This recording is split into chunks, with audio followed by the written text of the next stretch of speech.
আসসালামু আলাইকুম সুপ্রিয় দর্শক, আপনাদের সকলকে শুভেচ্ছা জানিয়ে শুরু করছি আজকের এনটিভি ইউরোপ নিউজ। সাথে আছি শামসুল তালুকদার। সংবাদের শুরুতেই জানিয়ে দেব আজকের প্রধান শিরোনামগুলো। যুক্তরাজ্য এবং ইইউ এর মধ্যে বাণিজ্য চুক্তির ব্যাপারে আলোচনায় অচল অবস্থা। করোনায় যুক্তরাজ্যে আরও ৩৯৭ জনের প্রাণহানি, আক্রান্ত ১৫,৫৩৯ জন।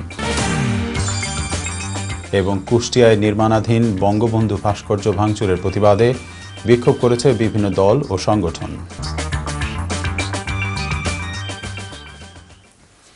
শুনছিলেন শিরোনাম, এবার বিস্তারিত সংবাদ। শুরুতেই ব্রিটেন প্রসঙ্গ। যুক্তরাজ্য এবং ইইউ এর মধ্যে একটি বাণিজ্য চুক্তি সম্পাদনের সময় ফুরিয়ে আসছে। ইইউ এর প্রধান আলোচক মিশেল বার্নিয়ারের নেতৃত্বে গত বেশ কিছুদিন যাবৎ লন্ডনে একটি চুক্তির ব্যাপারে আলোচনা চালিয়ে যাচ্ছিলেন। তবে বিবাদমান ইস্যুগুলোতে কোনো সমাধান না হয় আলোচনায় অচলাবস্থা সৃষ্টি হয়। উদ্ভূত অবস্থা নিরসনে আজ যুক্তরাজ্যের প্রধানমন্ত্রী বরিস জনসন ইইউ কমিশনের প্রেসিডেন্ট উর্সুলা ভন ডার লেয়েনের সাথে আলোচনা করবেন বলে জানা গেছে। এদিকে গত এক সপ্তাহ ব্যাপক আলোচনার পরও উভয় পক্ষের মধ্যে একটি চুক্তির ব্যাপারে তেমন কোনো অগ্রগতি হয়নি। চুক্তির ব্যাপারে ইইউর প্রধান আলোচক মিশেল বার্নিয়ার বলেছেন, একটি চুক্তির ব্যাপারে এখনো যদি কোনো পথ খোলা থাকে আমরা সেটি দেখব। They informed me of the current situation and the ongoing divergences. Tonight I had a telephone conversation with Prime Minister Boris Johnson. We spoke about the ongoing negotiations between the European Union and the United Kingdom. We acknowledged the fact that some progress had been made in many areas. Nevertheless, there remain significant differences surrounding level playing field, governance, and fishing. Both sides underlined that no agreement could be reached if these questions remained unresolved.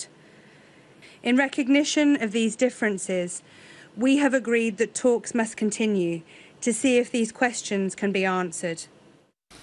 এদিকে যুক্তরাজ্যে গত ২৪ ঘণ্টায় করোনায় আক্রান্ত এবং মৃত্যুর সংখ্যা কিছুটা কমেছে। গত ২৪ ঘণ্টায় মারা গেছেন ৩৯৭ জন। গতকাল এর সংখ্যা ছিল ৫০৪ জন, বৃহস্পতিবার ছিল ৪১৪ জন, বুধবার এই সংখ্যা ছিল ৬৪৮ জন। এ নিয়ে মোট মৃত্যুর সংখ্যা দাঁড়িয়েছে ৬১,০২৩ জনে। সংবাদ মাধ্যম বিবিসি জানিয়েছে, গত ২৪ ঘণ্টায় নতুন করে আক্রান্ত হয়েছেন ১৫,৫৩৯ জন। গতকাল এর সংখ্যা ছিল ১৬,২৯৮ জন, বৃহস্পতিবার ছিল ১৪,৮৭৯ জন, বুধবার ছিল ১৬,১৭০ জন। আজ সকাল ৯টা পর্যন্ত মোট আক্রান্তের সংখ্যা ১৭,১২,৮০১ জন। এছাড়া আজ করোনা আক্রান্ত হয়ে হাসপাতালে ভর্তি হয়েছেন ১,৪৪৪ জন। ব্রিটেনে বাংলাদেশি স্বনামধন্য ব্যবসা প্রতিষ্ঠান কাঁচা বাজার সংযোজন করল পূর্ব লন্ডনের বেকটনে আরেকটি নতুন শাখা। শুক্রবার বাদ জুমা ফিতা কাটার মধ্য দিয়ে শুভ উদ্বোধন করা হয় শাখাটির। উদ্বোধনকালে উপস্থিত ছিলেন প্রতিষ্ঠানটির স্বত্বাধিকারী সহ সকল কর্মকর্তা ও কর্মচারীবৃন্দ। বিস্তারিত থাকছে মোহাম্মদ মাসুদুজ্জামানের রিপোর্টে। পূর্ব লন্ডনে কার পার্কিং একটি বড় সমস্যা। নিত্য প্রয়োজনীয় জিনিসপত্র ক্রয়ের সময় ভোগান্তির শিকার হন ক্রেতা সাধারণ। আর ক্রেতাদের এই সমস্যার কথা বিবেচনা করেই তাদের এই নতুন সংযোজন বলে জানান মাছ বাজার ও কাঁচা বাজার গ্রুপের প্রতিষ্ঠাতা chair Aklu Mia. This is a new Casa Bazaar opened in Beckton. My previous Casa Bazaar is in Chapman Street, which has been for over 10-12 years. The place over there is very small, there's no parking, customers find it very hard to go there and shop and park.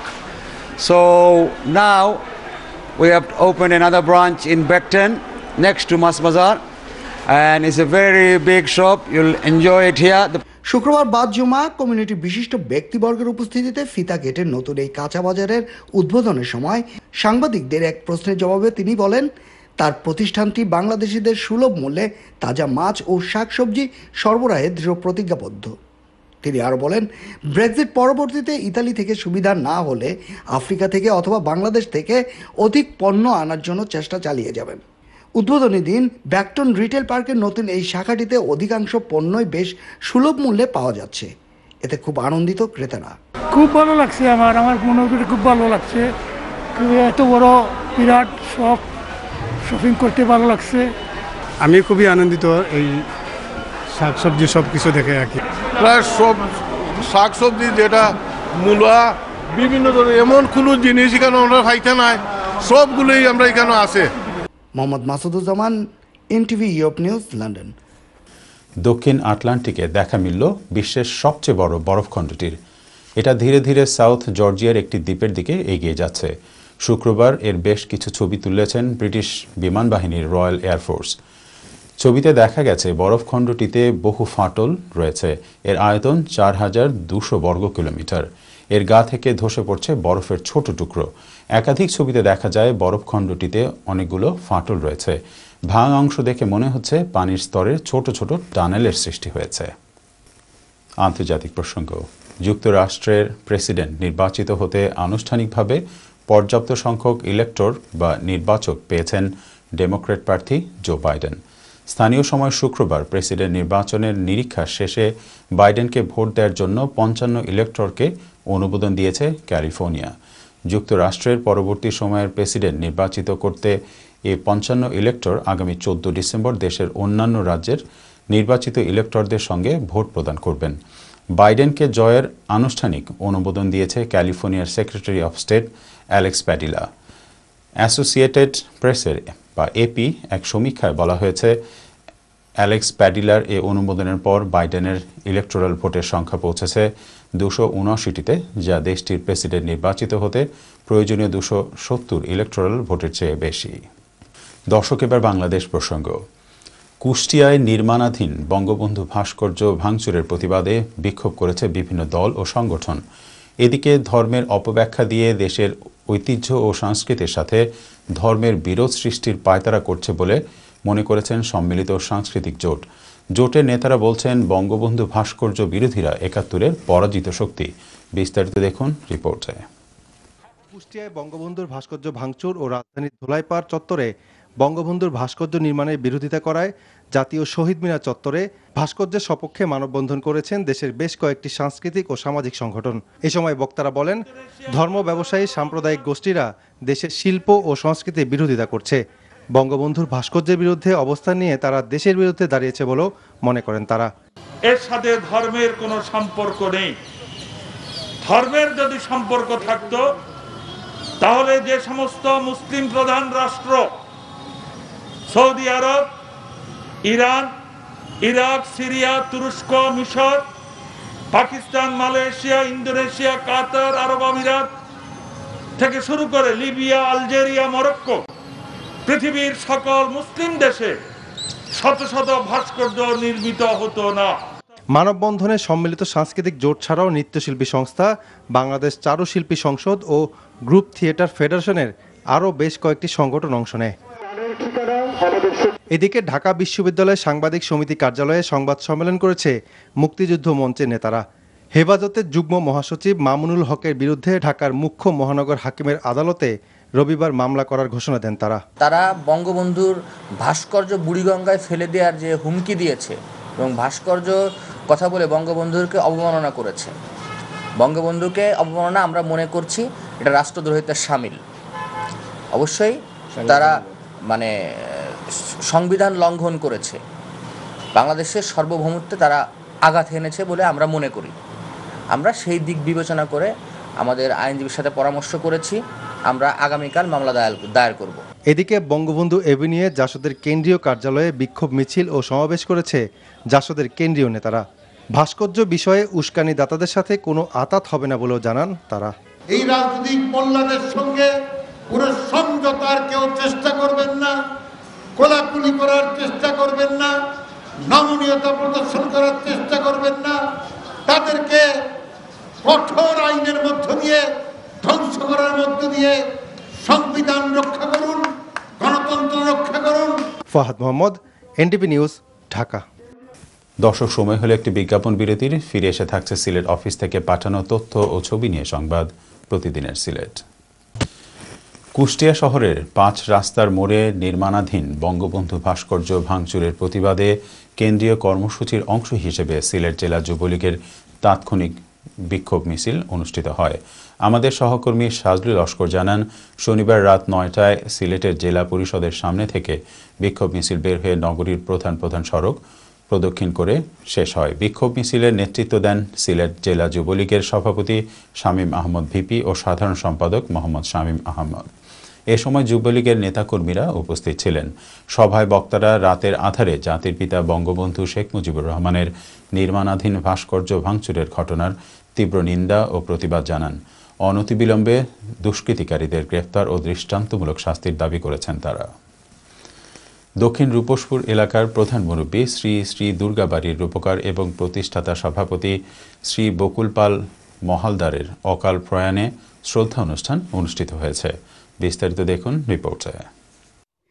Shri বকুল পাল মহলদার জ্ঞানে গুণে ও যশমানে যিনি রেখেছেন অনবদ্য সুনাম, পেশা ও নেশায় দুয়ের মধ্যেই মানবতাকে দিয়েছেন সর্বাগ্রে স্থান।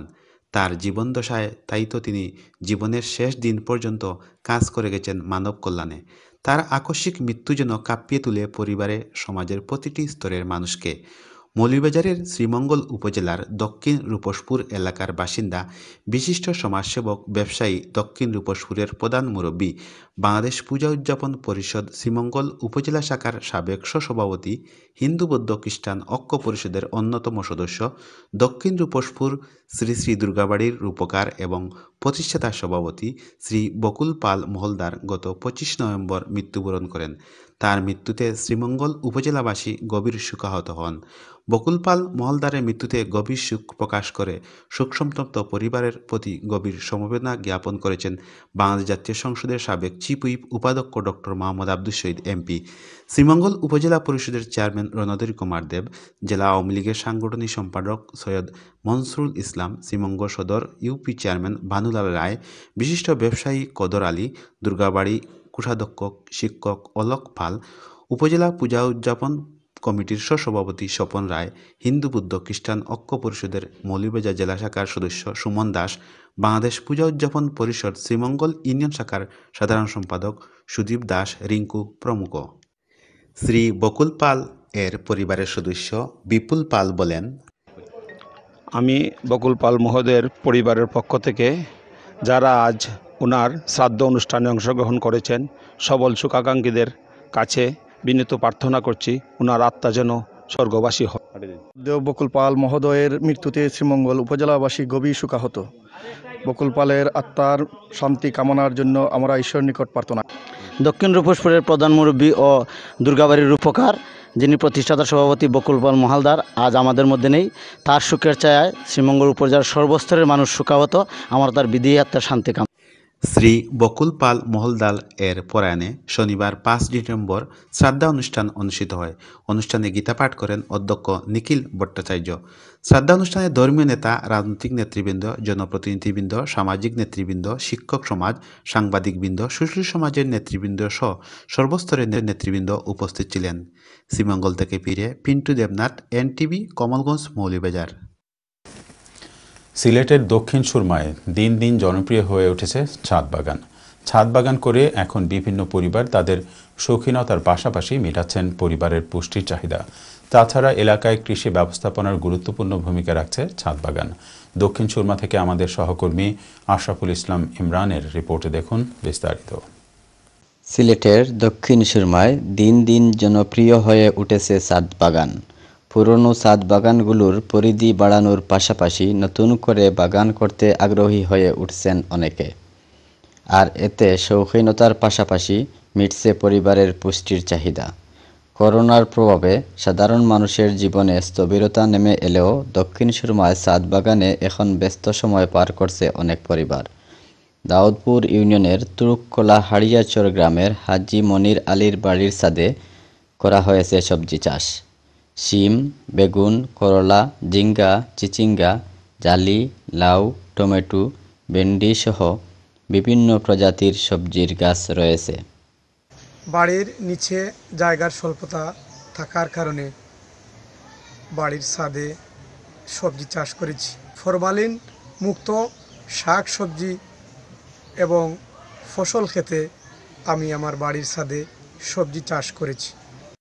বাগান পরিচর্যার কারণে প্রতিদিন বিভিন্ন প্রজাতির ফল, ফুল, সবজি উৎপাদন হচ্ছে, যার কারণে ছাদ বাগানের প্রতি দিন দিন আগ্রহ বাড়ছে অনেক পরিবারে।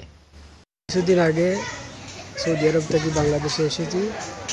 আসার পরে আমার বাড়ির ছাদের উপরে বিভিন্ন জাতের তরিতরকারির ফসল দেখে আমি খুব খুশি হয়েছি। ছাদ বাগানে কীটনাশক ব্যবহার করা হয় না। পরিবারের সদস্যদের বিষমুক্ত খাদ্যের যোগান দিতে ছাদ বাগানের যেমন গুরুত্ব বাড়ছে, তেমনি জনপ্রিয় হয়ে উঠছে। ফরমালিন মুক্ত তরিতরকারি ফলনে মানুষ উদ্বুদ্ধ হচ্ছে, দেখে খুব ভালো লাগছে, কারণ এতে করে আমরা টাটকা এবং ফরমালিন মুক্ত সবজি খেতে পারবো। ছাদ বাগান করে এখন বিভিন্ন পরিবার তাদের শৌখিনতার পাশাপাশি মেটাচ্ছেন পরিবারের পুষ্টির চাহিদা। তাছাড়া এলাকার কৃষি ব্যবস্থাপনায় গুরুত্বপূর্ণ ভূমিকা রাখছে ছাদ বাগান। Ashraful Islam Imran, NTV Europe news, Dakshin Surma, Sylhet. পাওনা টাকা চাওয়ার অপরাধে স্ত্রীকে শ্লীলতাহানির অপমান সহ্য করতে না পেরে আত্মহত্যা করেন বৃদ্ধ স্বামী অমূল্য দেবনাথ। এই ঘটনা এলাকাবাসীকে হতবাক করে তুলেছে। ক্ষোভ বাড়ছে দুষ্কৃতিকারীদের বিরুদ্ধে। শুধু স্ত্রী শিপা রানী দেবনাথকে টেনে হিঁচড়ে শ্লীলতাহানি করেই ক্ষান্ত হয়নি, স্বামীকে আত্মহত্যা করার জন্য বিভিন্ন রকম প্ররোচনা দিয়েছে ওই চক্রটি। চুনারঘাট থেকে আমাদের সহকর্মী ইসমাইল হোসেন বাচ্চু জানান, ২৮ নভেম্বর বিকেলে হবিগঞ্জ জেলার চুনারঘাট উপজেলায় আহমদাবাদ ইউনিয়নের রানীর কোট গ্রামের অমূল্য দেবনাথ একই গ্রামের শ্রীবাস দেবনাথের কাছে টাকা চাইতে যান। এ সময় প্রতিপক্ষ ক্ষিপ্ত হয়ে অমূল্যকে মারপিট করে। তাকে বাঁচাতে গেলে স্ত্রী শিপারানী দেবনাথ, শিশু সন্তান চৈতি দেবনাথ ও অপূর্ব দেবনাথের উপর অতর্কিত আক্রমণ করে প্রতিপক্ষরা। এ সময় তারা বৃদ্ধ অমূল্য দেবনাথের চোখের সামনে স্ত্রী শিপারানী দেবনাথকে শ্লীলতাহানি করেন এবং অমূল্যকে ফাঁস লাগিয়ে আত্মহত্যা সহ তুচ্ছ চাচ্ছিল্য উপহাস করেন। ঘটনার পর ওই বৃদ্ধ স্ত্রী সন্তানকে চুনারঘাট হাসপাতালে ভর্তি করা হয়। পরদিন ২৯ নভেম্বর সকাল ১০টায় চুনারঘাট পৌরসভা হাতুন্ডা এলাকায় অমূল্য দেবনাথের ভাড়া বাসা থেকে গলায় ওড়না পেঁচানো অবস্থায় তার মৃতদেহ পুলিশ উদ্ধার করে। চুনারঘাট থানা অফিসার ইনচার্জ তদন্ত ঘটনার সত্যতা স্বীকার করে বলেন, প্রতিপক্ষরা তাকে আত্মহত্যা করার প্ররোচনা দিয়েছে। আসামিদের গ্রেফতারের চেষ্টা চলছে। হাসপাতালে চিকিৎসাধীন শিপারানী দেবনাথ বলেন, যাদের কারণে আমার স্বামী আত্মহত্যা করেছে তাদের বিচার চাই। দর্শক, এবার খেলার খবর।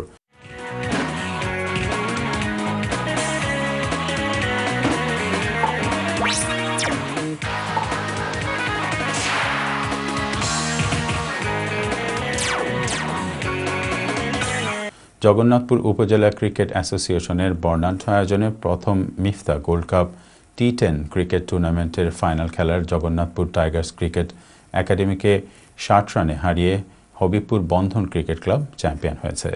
সুনামগঞ্জের জগন্নাথপুর থেকে আমাদের সহকর্মী মোহাম্মদ আব্দুল হাইয়ের পাঠানো তথ্য ও চিত্রে বিস্তারিত দেখুন ডেস্ক রিপোর্টে। গত ২৮ নভেম্বর শনিবার থেকে শুরু হওয়া ১৬টি ক্রিকেট টিমের অংশগ্রহণের মধ্য দিয়ে গতকাল শুক্রবার বেলা ২টায় বর্ণিল সাজে সাজানো জগন্নাথপুর সরকারি কলেজ মাঠে প্রথম Mifta gold cup টি10 cricket tournament সম্পন্ন হয়। ফাইনাল খেলায় জগন্নাথপুর টাইগার্স ক্রিকেট একাডেমিকে ৬০ রানে হারিয়ে হবিবপুর বন্ধন ক্রিকেট ক্লাব চ্যাম্পিয়ন হয়। জগন্নাথপুর উপজেলা ক্রিকেট অ্যাসোসিয়েশনের আয়োজনে প্রথম Mifta gold cup টি10 cricket tournament ২০২০-২০২১ টুর্নামেন্টের ফাইনাল খেলাকে ঘিরে ক্রিকেটার ও দর্শকদের মধ্যে ব্যাপক উৎসাহ উদ্দীপনার সৃষ্টি হয়। টুর্নামেন্টের পৃষ্ঠপোষক হবিবপুর গ্রামের কৃতি সন্তান যুক্তরাজ্য প্রবাসী ক্রীড়া সংগঠক সুজাত উল্লাহ মিফতা, যুক্তরাজ্য প্রবাসী সাবেক ক্রিকেটার শিমন চৌধুরী, যুক্তরাজ্য প্রবাসী মুস্তাক মাসুম তায়েফের সার্বিক তত্ত্বাবধানে ঐতিহ্যবাহী জগন্নাথপুর সরকারি কলেজ মাঠে ক্রিকেটার সহ হাজারো দর্শকের উপস্থিতিতে ফাইনাল খেলা ও পুরস্কার বিতরণী অনুষ্ঠানটি প্রাণবন্ত হয়ে ওঠে। পুরস্কার বিতরণী অনুষ্ঠানে জগন্নাথপুর উপজেলা ক্রিকেট অ্যাসোসিয়েশনের সভাপতি শাহ রুহেলের সভাপতিত্বে ও সাধারণ সম্পাদক সুবল দেবের পরিচালনায় প্রধান অতিথির বক্তব্য রাখেন বাংলাদেশ জাতীয় ক্রিকেট দলের সাবেক খেলোয়াড় জাবেদ ওমর বেলিম। বিশেষ অতিথির বক্তব্য রাখেন জগন্নাথপুর উপজেলা আওয়ামী লীগের সাধারণ সম্পাদক রেজাউল করিম রিজু। উপজেলা পরিষদের ভাইস চেয়ারম্যান বিজন কুমার দেব, টুর্নামেন্টের পৃষ্ঠপোষক যুক্তরাজ্য প্রবাসী সুজাত উল্লাহ মিফতা, যুক্তরাজ্য যুক্তরাজ্য প্রবাসী সাবেক ক্রিকেটার শিমন চৌধুরী, যুক্তরাজ্য প্রবাসী মুস্তাক মাসুম তায়েফ, বিশিষ্ট ব্যবসায়ী যুক্তরাজ্য প্রবাসী হাসান আহমেদ, অ্যাডভোকেট জিয়াউর রহিম শাহিন। অন্যান্যদের মধ্যে বক্তব্য রাখেন বন্ধন ক্রিকেট ক্লাবের উপদেষ্টা বাবুল আহমেদ, উপদেষ্টা বেলাল আহমেদ সহ আরও অনেকে। চ্যাম্পিয়ন হওয়ার সকল খেলোয়াড়, ডোনার, উপদেষ্টা সহ ক্লাবের সকল সদস্যদের প্রতি আন্তরিক অভিনন্দন জানিয়ে বন্ধন ক্রিকেট ক্লাবের জয়ের ধারা আগামীতেও অব্যাহত থাকবে, এমনটাই প্রত্যাশা করেন হবিবপুর বন্ধন ক্রিকেট ক্লাবের প্রতিষ্ঠাতা ও সভাপতি কাহের আরিফ। পরে চ্যাম্পিয়ন ও রানার্স আপ দলের হাতে ট্রফি তুলে দেন অতিথিবৃন্দ। প্রসঙ্গত ২৮ নভেম্বর শনিবার শান্তির প্রতীক পায়রা ও বেলুন উড়িয়ে আনন্দমুখর পরিবেশে টুর্নামেন্টের শুভ উদ্বোধন করেছিলেন বাংলাদেশ জাতীয় ক্রিকেট দলের সাবেক ক্রিকেটার এনামুল হক জুনিয়র। অত বড় টুর্নামেন্ট আয়োজন করার লাগে আমরা সুযোগ দেওয়ার লাগি থ্যাংক ইউ ভেরি মাচ। আর কনগ্রাচুলেশন বন্ধন ক্রিকেট ক্লাব সকল প্লেয়ারে কোচরে সকলকে ধন্যবাদ জানাই। আপনারা যেনে ফাইনাল গিয়ে জিতছেন যেন আর হবিপুরের নামটা বড় করছেন যেন মুখটা বড় করছেন thank you. And second place যে আইসন গিয়া টাইগার ক্লাব তারা কনগ্রাচুলেশন জানাই। আপনার যে খেলা হতো আসলে খুবই সুন্দর খেলা হয়েছে গিয়া, ইনশাল্লাহ আমরা ফিউচার আরও বড় বড় প্রোগ্রাম করবো। Cricket Club for winning this tournament today. আর টাইগার ক্লাব রে কইরাম আপনারা হোপ লুজ করবা না, আপনারা আরো আগে যাইবা সামনের দিকে। So congratulation for both of the team and thank you very much for supporting us all of you. Desk report NTV Europe. দর্শক সংবাদ শেষ করব, তার আগে জানিয়ে দিচ্ছি শিরোনাম আরও একবার। যুক্তরাজ্য এবং ইউ এর মধ্যে বাণিজ্য চুক্তির ব্যাপারে আলোচনায় অচল অবস্থা। করোনায় যুক্তরাজ্যে আরও ৩৯৭ জনের প্রাণহানি, আক্রান্ত ১৫,৫৩৯ জন। এবং কুষ্টিয়ায় নির্মাণাধীন বঙ্গবন্ধু ভাস্কর্য ভাঙচুরের প্রতিবাদে বিক্ষোভ করেছে বিভিন্ন দল ও সংগঠন।